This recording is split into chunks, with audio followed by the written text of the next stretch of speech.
నిర్మాత ఒకరు natural star Nani మీద తీవ్రస్థాయిలో ఫైర్ అయ్యారు. తాను నిర్మించిన భీమసేన నల్ల మహారాజా అనే సినిమాని కాపీ కొట్టారంటూ నాని మీద ఆరోపణలు చేశారు సదరు నిర్మాత. పుష్కర మల్లికార్జునయ్య అనే నిర్మాత కన్నడలో పలు సినిమాలు నిర్మించారు. వాటిలో రక్షిత శెట్టి హీరోగా నటించిన ఆవనే శ్రీమన్నారాయణ, తెలుగులో అతడే శ్రీమన్నారాయణగా రిలీజ్ అయింది. ఆ తర్వాత ఆయన అరవింద్ అయ్యర్ హీరోగా భీమసేన నల్ల మహారాజు అనే సినిమాకు చేశారు. ఆ సినిమా పెద్దగా వర్కౌట్ కాలేదు. కానీ తర్వాత కాలంలో అమెజాన్ ప్రైమ్ వీడియోలో కూడా రిలీజ్ అయింది. అయితే అదే సినిమా రీమేక్ రైట్స్ తీసుకోకుండా హాయ్ నాన్న అనే సినిమా చేశారంటూ ఆయన ఫైర్ అయ్యాడు. ఇంతకన్నా చీపు పని ఇంకోటి ఉంటుందా నాని అంటూ నేచురల్ స్టార్ నానిని ఇన్స్టాగ్రామ్ స్టోరీస్లో ట్యాగ్ చేసి ప్రశ్నించారు. అయితే నిజానికి హాయ్ నాన్న సినిమా రిలీజ్కి ముందు ఈ సినిమా తమిళ హీరో కవిన్ నటించిన దాదానే సినిమాకి రీమేక్ అనే ప్రచారం జరిగింది. ఎందుకంటే హాయ్ నాన్న పోస్టర్స్తో పాటు ప్రమోషనల్ కంటెంట్ దాదా సినిమాని పోలి ఉండడంతో ఆ సినిమా రీమేక్ అని అందరూ అనుకున్నారు. కానీ అప్పట్లో అది నిజం కాదని నాని అలాగే టీం తోసిపుచ్చింది. ఇప్పుడు ఏకంగా నాని సహా టీం మీద కన్నడ నిర్మాత ఆరోపణలు చేయడం సంచలనంగా మారింది. ఎక్స్పెరిమెంట్స్ చేయాలి కానీ ఏళ్లకేళ్లు ఒకే సినిమాతో కాలక్షేపం చేయకూడదన్న జ్ఞాననేత్రం తెచ్చుకోలేదు సూర్యకి. కంగువతో కంగుతిన్న ప్రయోగాలు జోలికి వెళ్లకుండా ఉండలేకపోతున్నాడు. కార్తీక్ సుబ్బరాజ్ దర్శకత్వంలో వస్తున్న రెట్రో కూడా చూడకపోతే ఎక్స్పెరిమెంటల్ మూవీలానే తోస్తుంది. ప్రయోగాలు చేయాలి, ఫ్యాన్స్ కాలర్ ఎగరేసే సినిమాలు తీయాలని కామెంట్ అయిన సూర్య అటుగా ప్రయత్నాలు చేస్తున్నాడు. అభిమానులతో టచ్ మిస్ కాకుండా ఉండేందుకు వరుస ప్రాజెక్టులను లైన్లో పెడుతున్నాడు. రెట్రో షూటింగ్ కంప్లీట్ కాగా పోస్ట్ ప్రొడక్షన్స్ పనులు శరవేగంగా జరుగుతున్నాయి. మే 1న చిత్రం ప్రేక్షకుల ముందుకు రానుంది. దీంతో పాటు ఆర్జే బాలాజీ దర్శకత్వంలో సూర్య 45 షూటింగ్ సెట్స్ పై ఉంది. ఈ సినిమాలో చానాళ్ల తర్వాత సూర్యతో త్రిష జతకట్టకపోతుంది. అక్టోబర్లో ఈ సినిమా విడుదలై అవకాశం ఉన్నట్లు తెలుస్తుంది. వెట్రిమారన్ దర్శకత్వంలో ఎప్పుడో వాడివాసల్ ప్రాజెక్ట్ అనౌన్స్ అయింది. ఈ 2 కంప్లీట్ అయ్యాక రోలెక్స్ ఈ సినిమాకు షిఫ్ట్ అవ్వబోతున్నాడు. ఈ 3 సినిమాలు చేతిలో ఉండగానే మరో కథ వింటున్నాడట సూర్య. మలయాళ దర్శకుడు Minnal Murali, fame director and actor Basil జోసెఫ్తో వర్క్ చేయబోతున్నాడని టాక్. బాసిల్ చెప్పిన కథ సూర్యకు నచ్చి గ్రీన్ సిగ్నల్ ఇచ్చినట్లు ఇన్నర్ టాక్. సూర్య 47 చిత్రానికి బాసిల్ జోసెఫ్ దర్శకత్వం వహించే అవకాశం ఉందని వార్తలు వచ్చాయి. ఒకవేళ ఈ కొలాబరేషన్ కుదిరితే డిఫరెంట్ మూవీ అవుతుందని అంటున్నారు సినీ వర్గాలు. ఈసారి ఎలాగైనా హిట్ కొట్టాలని పకడ్బందీగా ప్లాన్ చేస్తున్నాడు సూర్య. అనతి కాలంలోనే స్టార్ హీరోయిన్గా తనకంటూ మంచి గ్రాప్ సంపాదించుకుంది పొడుగు కళ్ళ సుందరి పూజా హెగ్డే. నాగ చైతన్యతో ఒక లైలా కోసం సినిమాతో మొదలుపెట్టి చివరిగా వచ్చిన రాధేశ్యామ్ వరకు ఈ అమ్మడు తన నటనతో అందంతో ప్రేక్షకులను కట్టిపడేసింది. కానీ గత కొంతకాలంగా పూజా హెగ్డేకు బ్యాడ్ టైం నడుస్తుంది. భాషతో సంబంధం లేకుండా సినిమాలు చేస్తున్నప్పటికీ సరైన హిట్ మాత్రం లేదు. చేసిన సినిమాలన్నీ దారుణంగా నిరాశపరిచాయి. ఒక భాషలో కాదు, ఆమె నటించిన అన్ని భాషలు సినిమాలు డిజాస్టర్గా మారాయి. ప్రస్తుతం ఆమె బాలీవుడ్లో దేవా మూవీలో నటించింది. షాహిద్ కపూర్ హీరోగా నటించిన ఈ మూవీ విడుదలకు సిద్ధంగా ఉంది. ఈ సందర్భంగా ప్రమోషనల్లో భాగంగా ఓ ఇంటర్వ్యూలో పాల్గొన్న పూజ తన సినీ ప్రయాణం గురించి ఇంట్రెస్టింగ్ విషయాలు పంచుకుంది.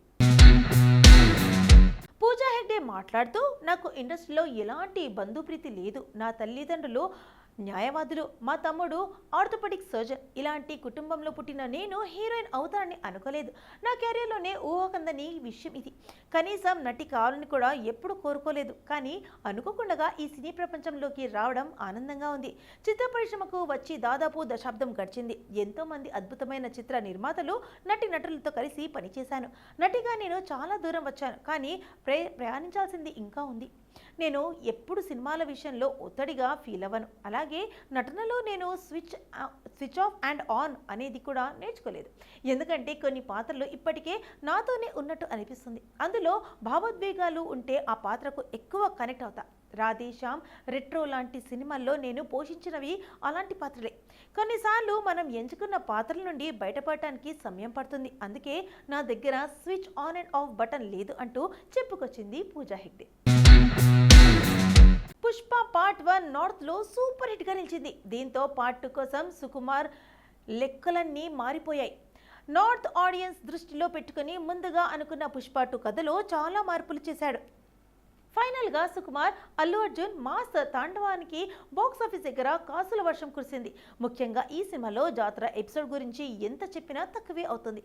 చీర కట్టి బన్ని చేసిన మాస్ జాతరకు గూస్ బంప్స్ వచ్చాయి. సినిమాకే గంగమ్మ జాతర ఎపిసోడ్ హైలైట్ గా నిలిచింది. ఇప్పుడు దేవర 2లో కూడా ఇలాంటి గూస్ బంప్స్ ఎపిసోడ్స్ ప్లాన్ చేస్తున్నట Koratala Siva. Devara part 1 blockbuster hit గా నిలిచి ఎన్టీఆర్ కు నార్త్ లో స్టాండర్డ్ మార్కెట్ వచ్చేలా చేసింది. ఈ నేపథ్యంలో నార్త్ ఆడియన్స్ ను దృష్టిలో పెట్టుకుని ఈసారి దేవర 2ను గ్రాండ్ స్కేల్లో ప్లాన్ చేస్తున్నట కొరటాల. అందుకే ముందు అనుకున్న స్క్రిప్ట్లో కీలక మార్పులు చూస్తున్నట. పుష్ప 2 తరహాలో 1 కాదు 3-4 ఎపిసోడ్లు గూస్ బంప్స్ వచ్చేలా దేవరకు సంబంధించిన ఫ్లాష్ బ్యాక్స్ ఎపిసోడ్ను ఫిక్స్ ప్లాన్ చేస్తున్నట. అలాగే ఈసారి సైఫ్తో పాటు మరో విలన్ గా బాబీ డియోల్ని రంగంలోకి దింపుతారట. మొత్తంగా ఈసారి ఎర్ర సముద్రం మీద జరిగే యుద్ధానికి పాన్ ఇండియా బాక్స్ ఆఫీస్ బద్దలయ్యేలా చాలా జాగ్రత్తలు తీసుకున్నారట. అయితే ఈ సినిమా సెట్స్ పైకి వెళ్ళడానికి కాస్త సమయం పట్టేలా ఉంది. ఇప్పటికే వార్ 2 ఆల్మోస్ట్ పూర్తి చేసిన young tiger next Prashanth Neel సినిమాను సెట్స్ పైకి తీసుకుపోతున్నట. ఆ తర్వాతే దేవర 2 ఉండబోతుంది. రౌడీ హీరో విజయ్ దేవరకొండ ఈసారి సాలిడ్ కంబ్యాక్ ఇవ్వబోతున్నాడని వీడి 12 సినిమాలు మొదలైనప్పటి నుంచి ఇండస్ట్రీ సర్కిల్స్ లో చర్చ జరుగుతూనే ఉంది. విజయ్తో గౌతమ్ తిన్నా, నూరి మానిస్ సినిమా చేస్తున్నట్లుగా చిత్ర యూనిట్ చెబుతూ వస్తుంది. ముఖ్యంగా నిర్మాత నాగవంశి గతంలో పలు సందర్భాల్లో మాట్లాడుతూ వీడి 12 నెక్స్ట్ లెవెల్ ఉంటుందని, బ్లాక్ బస్టర్ హిట్ కొట్టడం గ్యారంటీ అని చెప్పుకొచ్చాడు. అందుకే తగ్గట్టే ఇప్పటి వరకు బయటికి వచ్చిన విజయ్ లుక్స్ రౌడీ ఫ్యాన్స్ కు మంచి హైక్ ఇచ్చింది. ఖచ్చితంగా ఈ సినిమాతో రౌడీ సాలిడ్ కంబ్యాక్ అవ్వడం గ్యారంటీ అని ఫ్యాన్స్ గట్టిగా నమ్ముతున్నారు. కానీ ఈ cinema title and release date గురించి క్లారిటీ రావడం లేదు. అయితే తాజాగా నాగవంశి సోషల్ మీడియాలో వేదికగా వీడి 12 టైటిల్ అప్డేట్ ఇచ్చాడు. మీ అందరి అబ్యూసెస్ తర్వాత నేను గౌతమ్ని చాలా హింస పెట్టాక ఫైనల్గా వీడి 12 టైటిల్ లాక్ చేశాను.